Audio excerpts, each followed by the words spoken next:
let's go ahead and get started. Good morning, everyone. Nice to see you all on this bright and sunny day. And is it hot enough for everyone? Everyone's shaking your head. Looking forward to this hot weather passing personally. That's me. All right, Katrina, can we go ahead and put up the agenda, please? Sure can. And while she's doing that, we'll go ahead and go into our public comments. And remember, please, we'll allocate 2 minutes each. Would anybody like to go first? Raise your hand if you would like to make a comment. Hi. Stacy had her hand up first. Yeah. Good morning, everyone. I wanted to offer gathering for women's facilities and assistance in regard to the Casanova apartments. I think we need to come up with a concerted group effort of how to figure this out. We can offer the space both for a planning meeting or for execution of a said plan in the afternoon or a Friday, whatever works best for everyone. But I do think it needs a concerted effort. We now have 80 seniors, 78, I think. Anyway, it doesn't matter. A lot of people who are displaced and can't even get their medicines. They can't get into their apartments to get anything, and it's really awful. So welcome your input on that, and whatever we can do, we will assist with that. So, Stacy, in terms of recording in progress, use of the facility, is this for any particular purpose or? So we've held events here before where we've had providers have tables and set up so that they can provide their information. We could do something similar to that. I think we probably need some sort of working group with the Housing Authority to talk about what it would look like and the way forward. But that's what we're thinking is both an area to facilitate a working group as well as we can put up tables and things for the actual action plan when it's ready. Okay, and this action plan would be for what program or what endeavor? Well, because of the fire at the, I forget the name of it now, but, Casanova Apartments, there are, like I said, about 78 individuals who are on housing vouchers who are now displaced and have nowhere to go and probably will not get back into their apartment. So trying to get in front of that as best we can, as soon as we can. Okay. Yeah, I've been having discussions about that myself. We should probably talk offline, Stacy. Great, thank you. But thank you for that. Francisco, I think you had a comment? And you Hi. Good morning, yes, sir. Also, I just wanted to let you know that everybody know that we are fielding, we are supporting these veterans that have been displaced from the Casanova fire. There's 12 total. I've made contact with 5, referred 4 over to Light Fighter Village, and hopefully we can get 3 of them housed rather quickly. Besides that, we have provided clothing, food from our pantry, and we are also looking at bringing some into our emergency shelter and my Grand Per Diem shelter if needed. So I just want to give an update on that. Thank you, Francisco. Yeah, I've been having conversations about community homeless solutions coming in and providing a more centralized effort to bring all these wonderful contributions together from all the agencies that jumped in, got involved very graciously to provide services and help those people. So, yeah, you all can kind of stay tuned and hopefully that'll all go down very quickly and we can get started and figure out the best ways to coordinate and utilize everybody's generosity and talent. Thank you. Okay. Any other comments?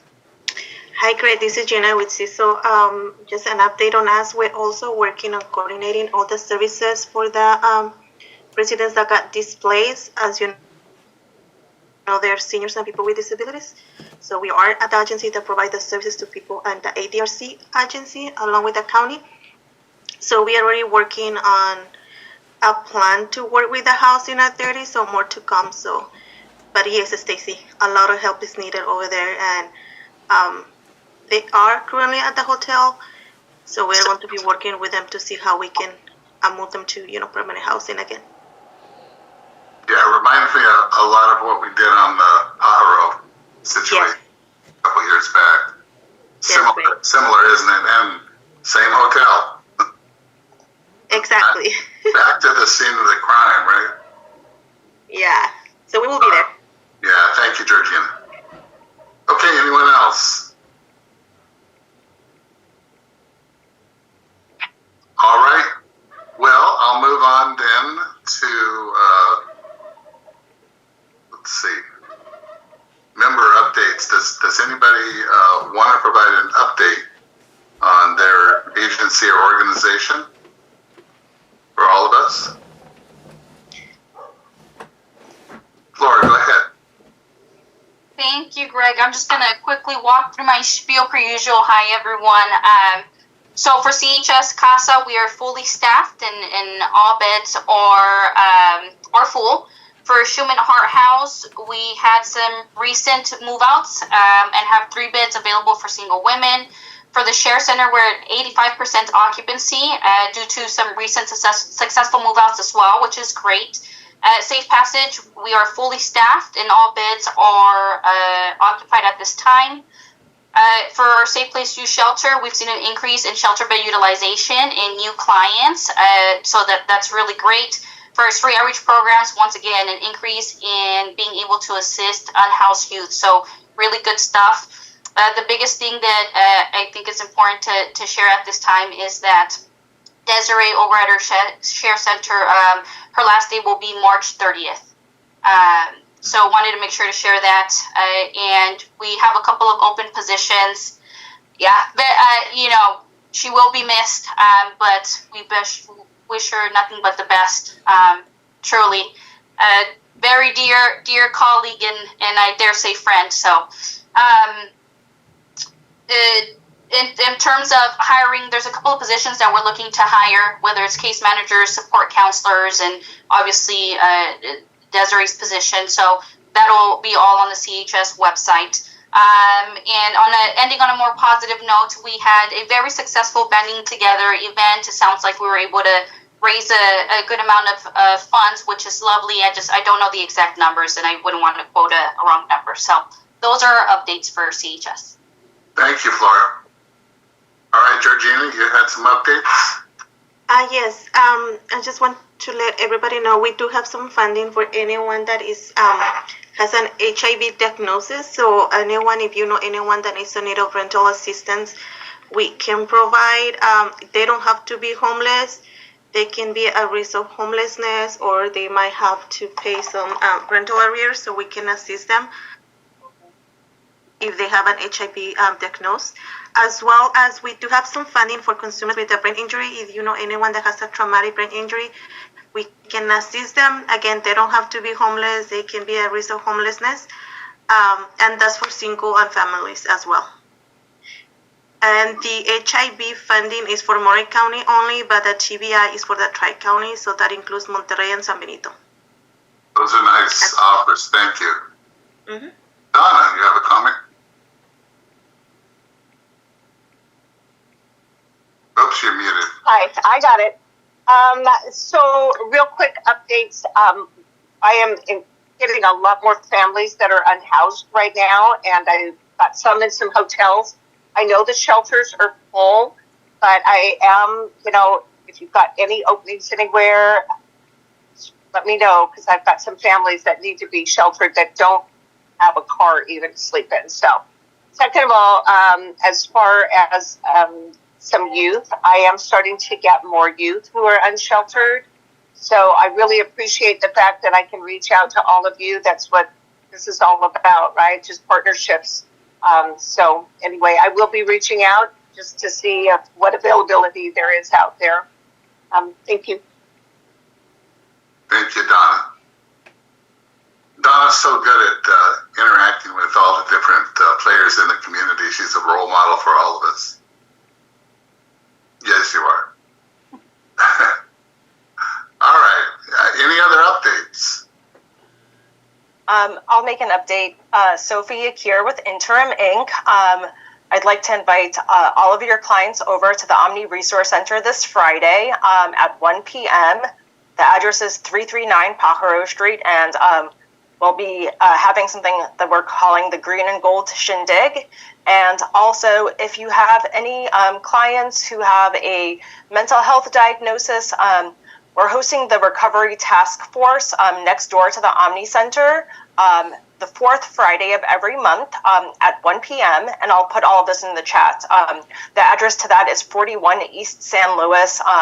So it could be, anyone who's an advocate for someone with a mental health condition or a loved one, any changes that they want to see in the system. All voices are welcome. Thank you so much. Thanks, Sophie. I like that word, shindig. It sounds like a fun party. Anyone else? The Housing Resource Center will be hosting our South County Landlord Workshop at the Soledad Community Center on April 29th from 6 to 7:30. So for anyone who's not familiar, we try a couple times a year to create like a no obligation, low barrier way for landlords just to learn about different housing programs, specifically HRC, and how they can get involved. And we have already made the flyer and already dispersed the flyer for any agencies that want to have info tables with us, but it's not too late if any other agencies are like, hey, I would love to have a information table at this event just so landlords can kind of learn about what you guys are doing and how they can get involved. I'll put my email in the chat if anybody is interested in participating, but it's just a way for landlords to maybe they have a room to rent, maybe they have some units that they're trying to rent out and kind of learn how they can work with other rapid rehousing agencies to better the community as well as get the rent paid on time. So we have that one in April in Soledad, and then we are working on doing a Monterey Peninsula one in July. So if anyone's interested in either, please feel free to reach out. Very good. Thank you. Let's see. And Jeanette. Good morning. I just wanted to announce that also on April 17th, Gathering for Women will host our annual Lotus Day resource fair. This will be from 10 a.m. to 2 p.m. on Friday 17th. If you're interested in tabling or if you want the information regarding the fair, I can definitely go ahead and send that information out. Thank you. Okay, thank you. Francisco. Hey, good morning. Just an agency update. We did have a transition at Life Fighter Village. Bobby Merritt is unfortunately no longer with us, and Serena Solis, who is on this call, is now the director over there overseeing operations on the VTC side. So she's bringing in veterans to get housed there. She's going to be the point of contact moving forward. I will still provide assistance, but Serena is going to be the POC. All right. Thank you, Francisco, for that update. You got it. Any other updates?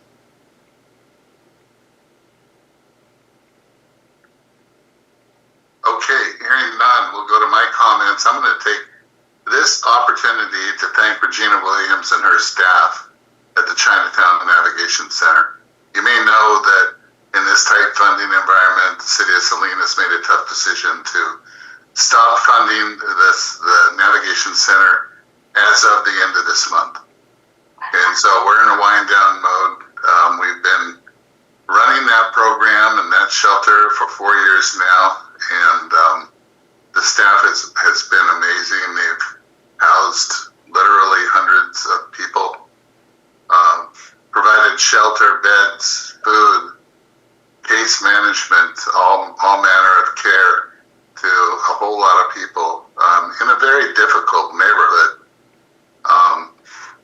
And I honor them for their perseverance and dedication. And they should feel very proud of the work that they've done. And so I just want to really give them a big thanks as we're on our way out on that program, on to other things. So thank you, everyone.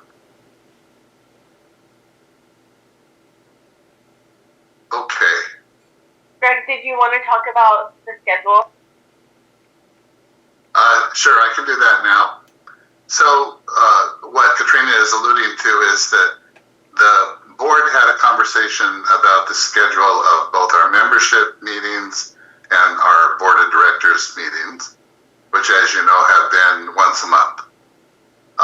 We started to feel that that was a little bit too often. It was unnecessarily frequent. And so what we're going to do is we're going to try to go to one every other month and see how that works.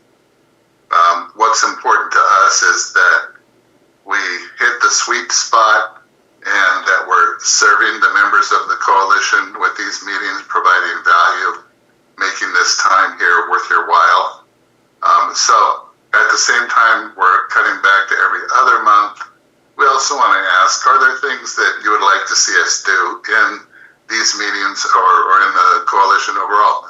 And if so, pop an email to Katrina or me, and we can respond to that.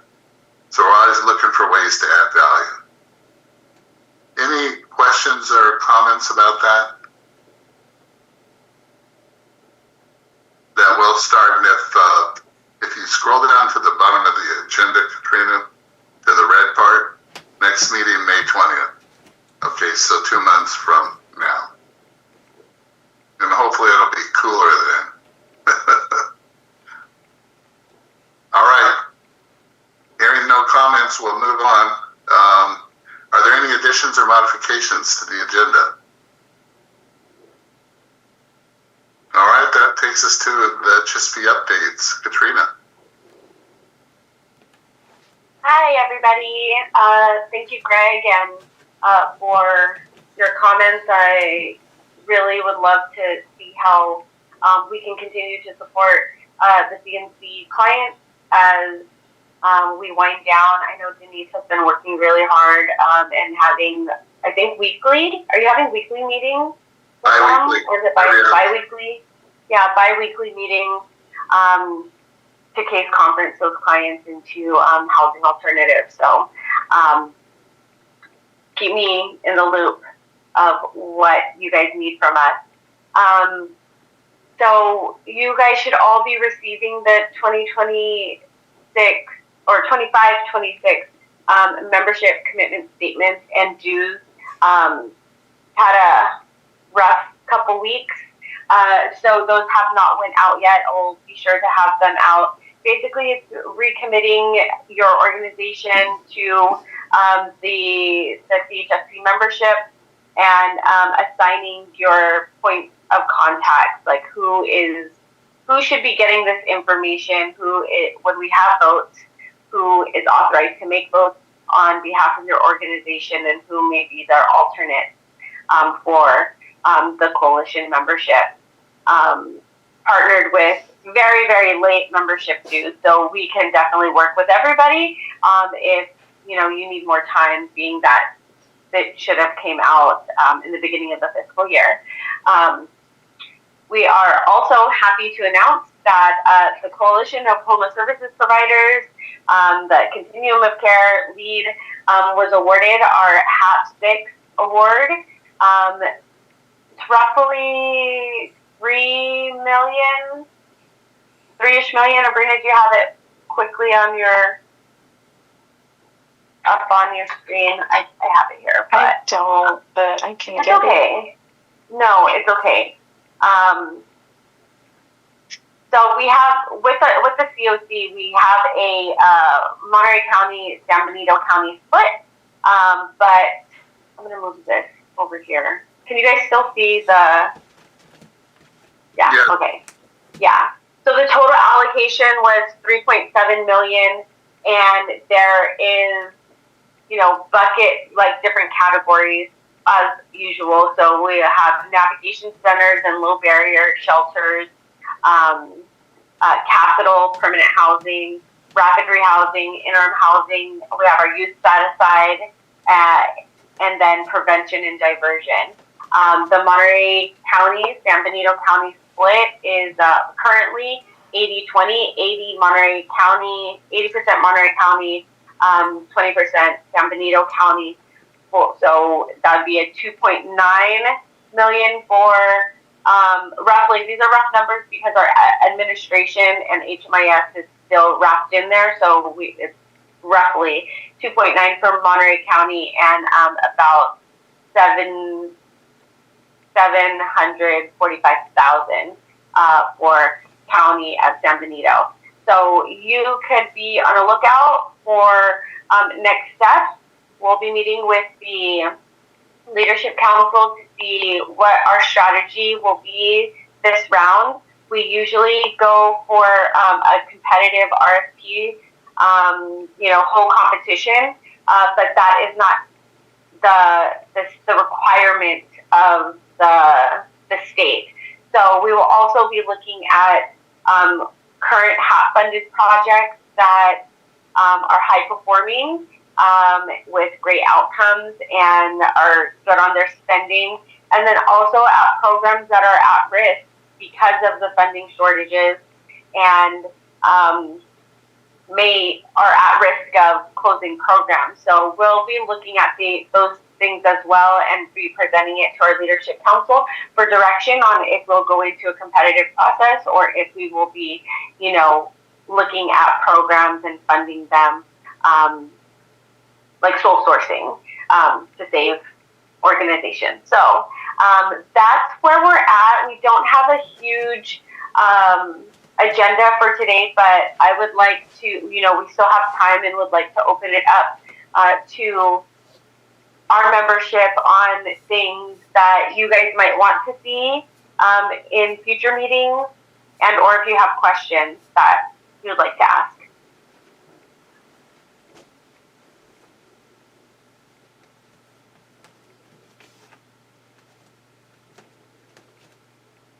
This is your chance.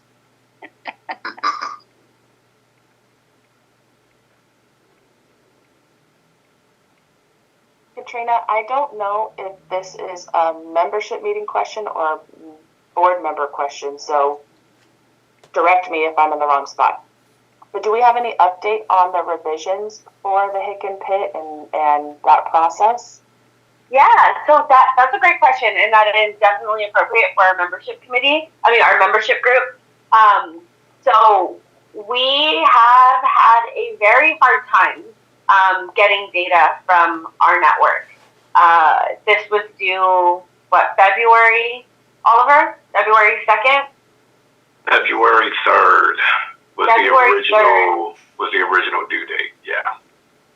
Yes, and we have then set maybe 5 extra deadlines for some organizations, and reconciling their data has been very hard. So at this point in time, with the data that we have, which does not match the information provided by organizations and information provided by organizations in their HMIS system, we are at a 76% occupancy rate. So that means roughly, Oliver, we're looking at about 100 some odd beds open that night, right? So the back and forth between organizations have been tiring, and at this point, our data is coming up to be due. Oliver, do you have the date? I want to say end of April. The HDX just opened for the Hick and Pit. So between trying to get the unsheltered data for the PIP report itself and all that, we're pretty much at the deadline to where we have to take the data as is for what's in the system. So with all the attempts that I did, provide the agencies with the event office hours. There were only a handful of agencies that were consistent with making sure that their data was on point. And everyone else did get a very detailed step-by-step guideline as far as, a reference point. So we're pretty much at where we're at, and I'm doing what I can to adjust what I can best practice, but I'll have an update on what we're actually looking at before we submit. I want to say within the next few weeks. Yeah. So because we have a lot of organizations with a lot of programs that is not just HMIS programs. So we also have to look at organizations that are non-HMIS participating to put that information in. So lots of organizations. We have to then, once we get the data, have to reconcile it against HMIS. We have our back and forth with the organizations. And at some point we have to cut that off because we have to start analyzing the data to create narratives, because we can't just put the data in and just press play, press submit.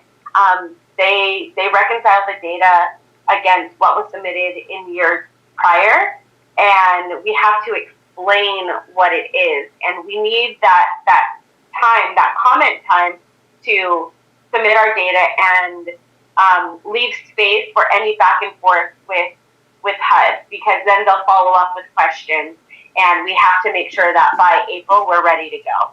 So me and Oliver have been reviewing the data, and I'll probably do one more final reach out to the organizations that have been not providing the correct information and or updating their HMIS to match the information they're providing us, and then start reaching out for narrative as to why the significant changes has taken place. Yes, Sophie. So, what are the implications of this? Because I'm hearing that you're saying there are some agencies that, are, I'm assuming, not HUD funded, so they're not, they don't have as much skin in the game or whatever to, ensure that our numbers are correct, that we have enough beds for the number of homeless individuals we have, why? So non-HMIS participating organizations, they say what they say. They give us the paper, and that's what it is. These are not non-participating HMIS. Oh, okay. So you're having with participating agencies. Yeah, well, that so have a lot of us in the game. Okay. So a lot of us who rely on federal funds and state funds were in this room. So please let us know. If Interim is one of those organizations, let me know how I can help ensure that our data is correct and all of your questions are answered.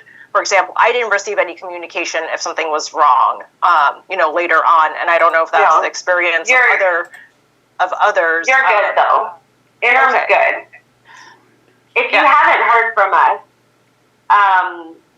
you're probably good. The organizations that have been difficult. I don't see that all of them. I don't see them in here. Oliver may. I haven't got the updated list, so you might have to reach out.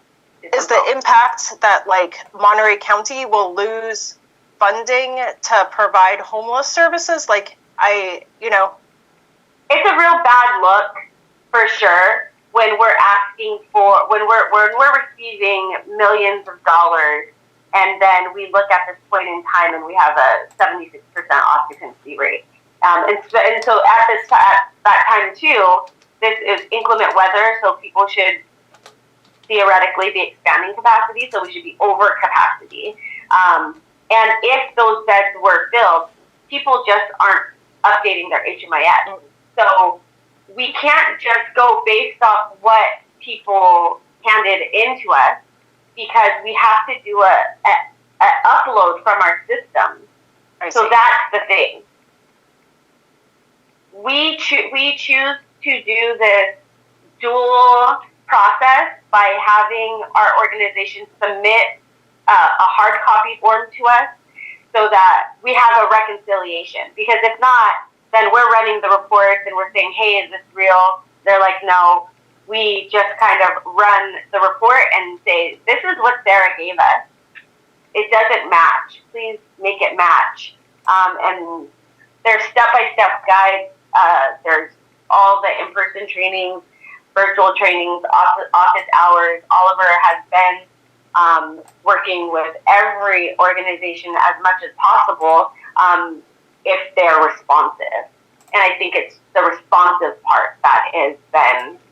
And pardon my ignorance on this, but like, you know, sometimes, like, I know in our case, we're having like a loss of beds. So we will have like a decreased number of beds next year. So maybe that is happening for some organizations. Is there like a way to account for that? Because I doubt that there was like this gap of. We will, yeah, that part, like if you guys would have submitted that and that would have matched your HMIS. That's where we're at. And then that's our narrative. Our narrative comes into play. Hey, Sophie, we noticed that you guys had a bed decrease. Tell me about it. You know, we haven't got to that part yet because we're still in the information gathering process. We want to get to that part of meeting with organizations and seeing why has this changed since last year? And there's a section in your document, Oliver, right, that says if this is different from last year, let's please explain. Mm-hmm. Absolutely. Yeah. Absolutely. So then we would have already got that information from you. So to answer your question, yes, it could be impactful because they look at our unsheltered and our unsheltered count versus the number of beds we have divided by our occupancy rate, and there comes how our allocations are determined.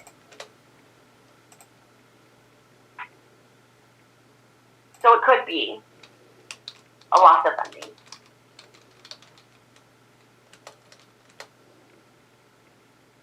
So we're doing our best to oversee that and work with the organizations, but they just have to be responsive. And now at this point, it's kind of like I know everybody's stretched thin. There's a lot going on, but they have to correct it quickly. Oliver's timelines are pretty strict because he's only one person and has to go through all of that information and data. So thank you, Alexa. That was a great question. Laura? This is completely separate and I can wait till it's a right time to share, but I forgot to share an announcement that I would like to share. So you just let me know when I can go. Go ahead. Oh, great. The biggest announcement, and I apologize for forgetting this, and how could I'll apologize to our CEO, but we are saying, what was it? We did a mahalo to Robin and aloha to Sean. In other words, Robin, and I'm sure many of you all are aware at this point, Robin is retiring as CEO of CHS. And Sean will now be our CEO once Robin leaves, which I can't remember the exact time frame, but one of the biggest announcements. So I wanted to make sure to share that with everyone. Thank you, Flora. And congratulations to Sean. I'm sure he has his work cut out for him. And big shoes to fill. Yes. For sure. Let's see. Any other comments for Katrina?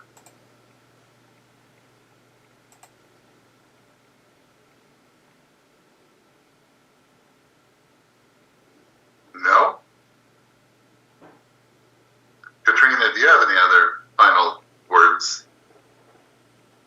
No, I think I'm good. I just want to thank all of our organizations for all of the hard work everyone's doing. The work that we do is not easy, and it takes a special kind of person to do the things that you all do, and you guys are greatly appreciated. I know the coalition does ask a lot, as well as the world and the community that we serve. So, just stay strong and just know that you guys are seen, and we're here to support and utilize us. You know, think of ways that we can help support your organizations, your staff, and we'll see how we can help fill in those gaps. But also check your emails and respond to all of your HMIS questions. All right, thanks, Katrina, and thank you to all of you who attended today. Appreciate you being here, and we'll look forward to seeing you all in 2 months. And meanwhile, if something important comes up, let us know. All right, and I'll ask the board to come back in 5 minutes.